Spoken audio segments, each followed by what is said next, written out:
Fala pessoal, eu sou Mauro, economista do Porquê, e começa agora mais um episódio do Economia Está em Tudo.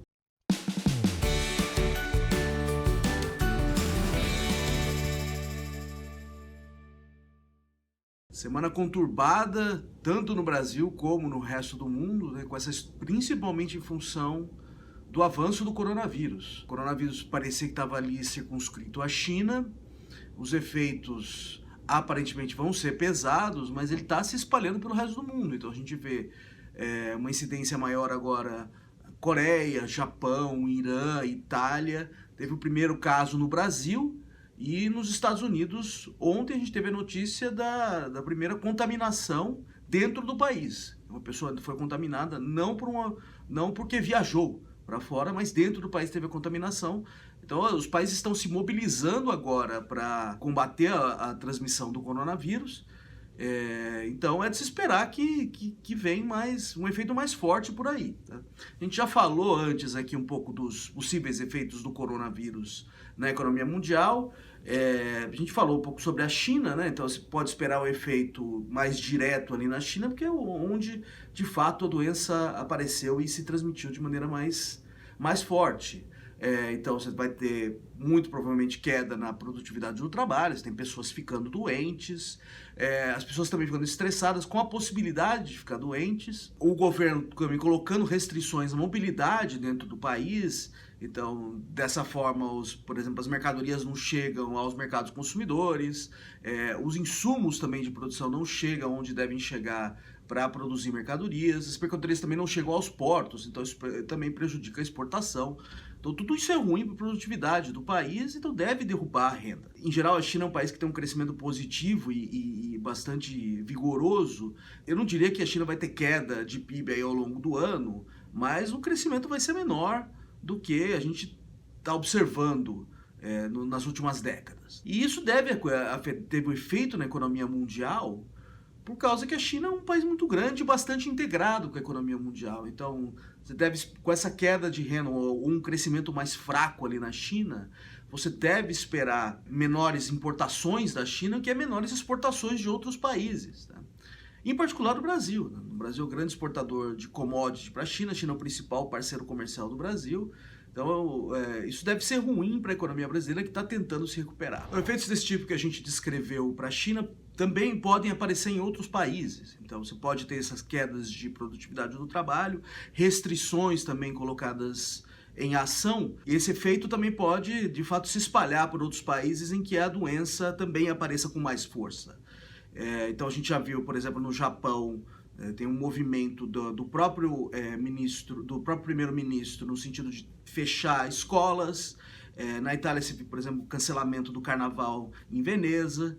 Então, é de se esperar também que tenha outros efeitos que também contribuam para derrubar a produtividade do trabalho em outros países. Lógico, a China é muito maior, então o efeito deve ser mais forte ali, mas outros países também podem sofrer, onde o avanço da doença é mais forte.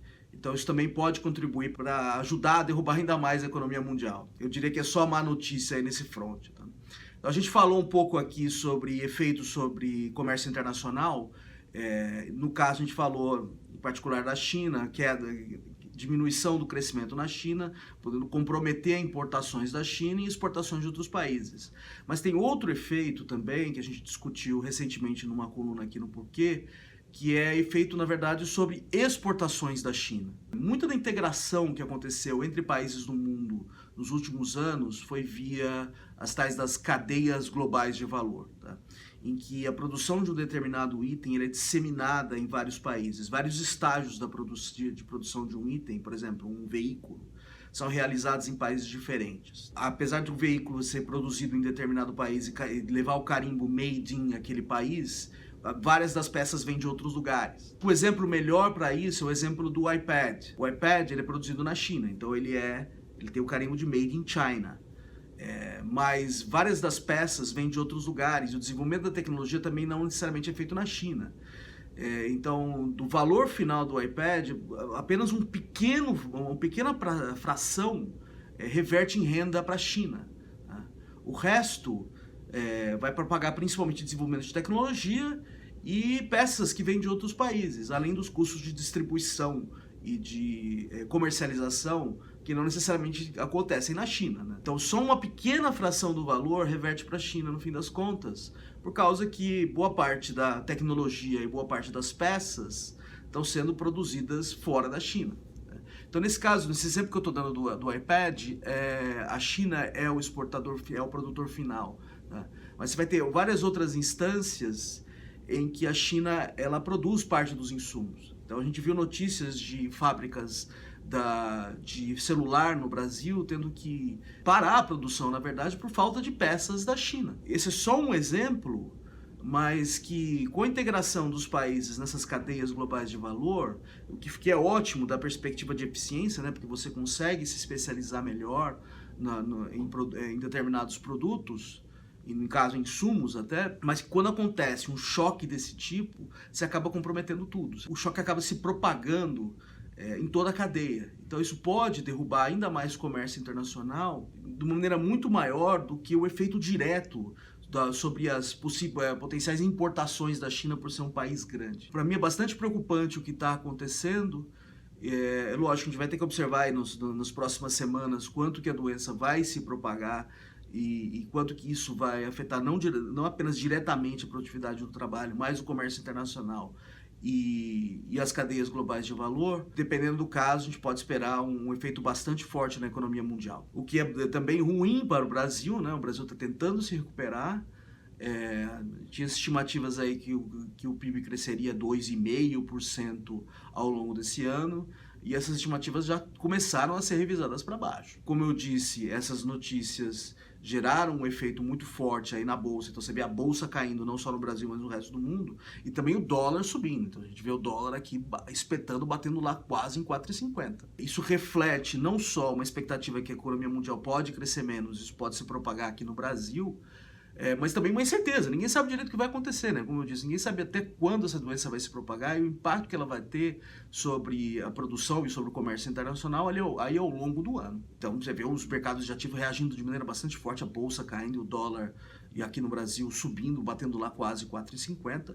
Lógico, isso não vem apenas do coronavírus, você tem todo um problema aqui no Brasil que as reformas parecem estar paradas, o governo parece que perdeu o foco nas reformas, tem essa briga aí do executivo com o legislativo, que não é uma coisa boa, mas também você tem esse choque externo acontecendo aí, que é o avanço do coronavírus. Outra coisa que a gente tem que manter em mente aí, ficar ligado no que vai acontecer, é o comportamento de bancos centrais, tá? Então, com essa perspectiva de crescer menos na economia mundial, potencialmente bancos centrais vão baixar juros, e aí vamos ver o que vai acontecer aqui no Brasil com o Banco Central. O Banco Central sinalizou fortemente que acabou o ciclo de queda na taxa de juros. Eu acho que não vai derrubar ainda mais, mas pode ser que esse ciclo de taxa de juros baixa, e essa taxa de juros em 4,25, se estenda aí durante um bom período. Porque, como já sinalizado pelo Banco Central, você tem uma recuperação bastante gradual, e ela pode ser ainda mais gradual por causa desses efeitos que estão vindo aí do choque externo do coronavírus. É isso aí, pessoal. Muito obrigado por ter assistido o vídeo. A gente conversa mais na semana que vem. Dá uma olhada no nosso site, tem bastante material lá, www.porquê.com.br. A gente também está nas redes sociais, a gente está aqui no YouTube, no Facebook, no Instagram e no Twitter.